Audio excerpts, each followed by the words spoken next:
Hai, jumpa lagi dengan saya, Rudi Silitonga.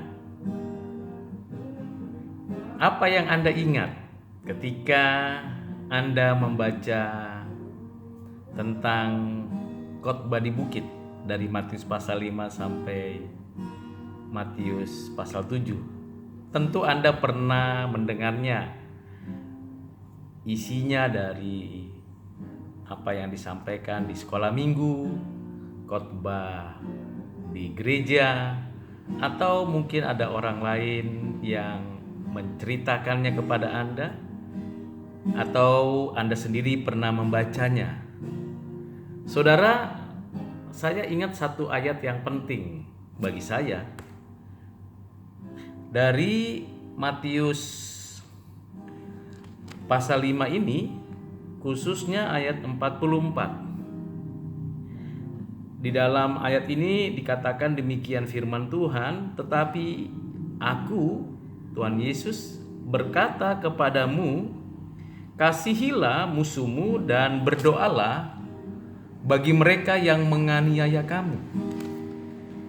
Ada dua perintah yang disampaikan oleh Tuhan kepada saya, kepada kita, kepada orang-orang yang percaya kepadanya. Pertama adalah kasihi musuh. Yang kedua, berdoa untuk orang-orang yang menganiaya kita. Siapa musuh kita?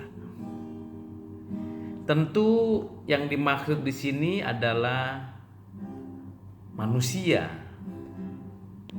Karena kita tidak mungkin mengasihi setan.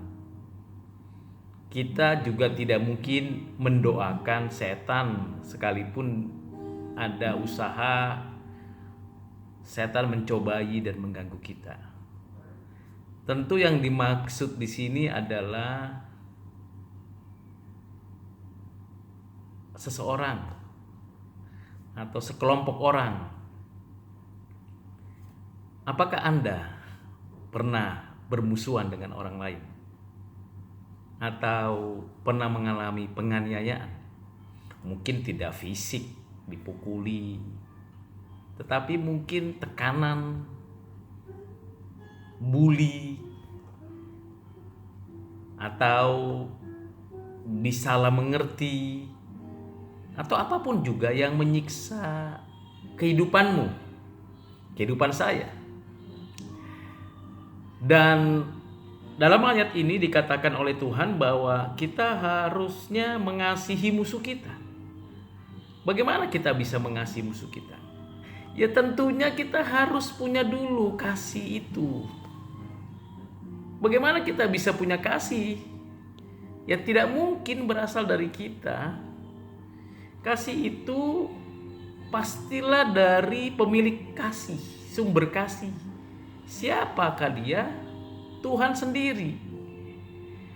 Jadi kalau kita mau mengasihi musuh kita, terlebih dahulu kita penuhi hati kita dengan kasih agape, kasih yang rela berkorban, kasih yang nyata di dalam Kristus.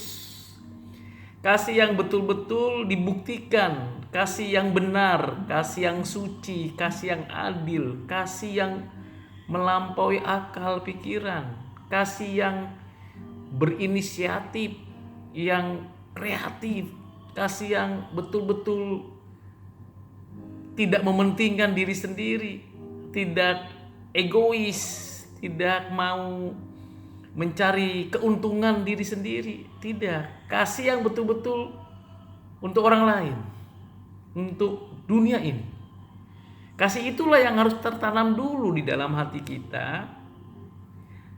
Nah, kalau kita sudah dipenuhi kasihnya, kita mohon pengajaran dari Tuhan supaya kasih itu melekat di dalam hidup kita, memenuhi hati kita. Maka ada kuasa, ada dimungkinkannya kita mengasihi sesama kita, mengasihi musuh kita. Ada kuasa kasih. Kuasa kasih, the power of love. Ini penting sekali, saudara.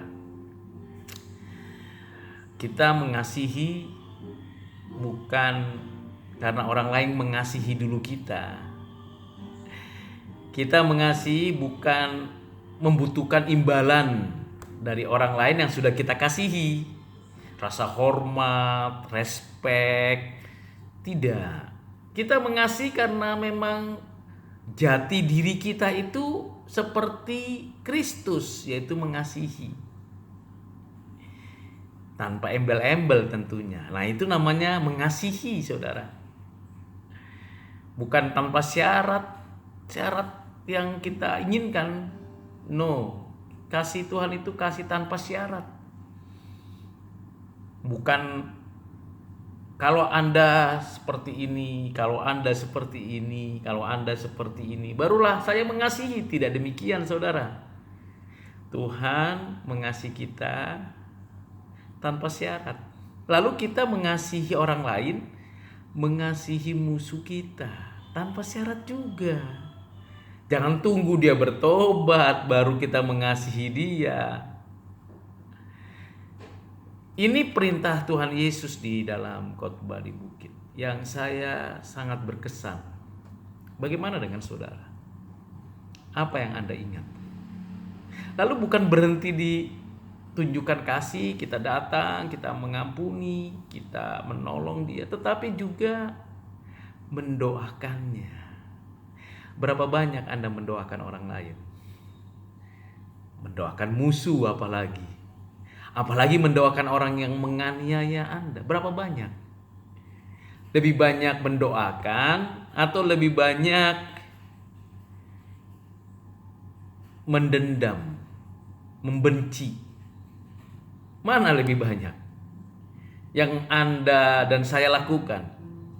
Kita memang seringkali jatuh di dalam sikap kesombongan dan keangkuhan kita. Karena kita merasa sudah lebih baik dari orang lain. Kalau Anda dan saya adalah orang yang sungguh-sungguh dipenuhi kasih Tuhan, doakan orang lain yang gak suka dengan Anda, yang memusuhi Anda, atau yang menganiaya Anda dengan berbagai macam cara. Doakan mereka. Seperti Tuhan Yesus ketika di atas kayu salib berkata, Bapa, ampunilah mereka karena mereka tidak tahu apa yang mereka perbuat. Artinya Tuhan tahu bahwa yang melakukan kejahatan itu manusia terhadap dirinya. Bapa tahu bahwa manusia memang jahat kepadanya. Tetapi Tuhan dengan penuh kasih berdoa memohon ampunilah mereka. Karena mereka memang berdosa kepadaku, berdosa kepada Bapa. Jadi Tuhan memohon supaya kita memohon ampun, supaya diampuni oleh Bapa orang yang menganiaya kita. Dan dengan demikian kasih itu mengalir, bekerja. Nah, ini namanya power of love. Kuasa mengasihi. Kesembuhan rohani dimulai dari kasih. Bukan dari kebencian. Bukan dari kedengkian. Tinggalkan permusuhan, apapun alasannya. Tinggalkan kebencian, apapun yang mungkin Anda bisa berargumentasi. Berdamai di dalam hati. Ini yang saya ingat. Apa yang Anda ingat tentang Tuhan Yesus dari khotbah di bukit? Tuhan Yesus memberkati Anda.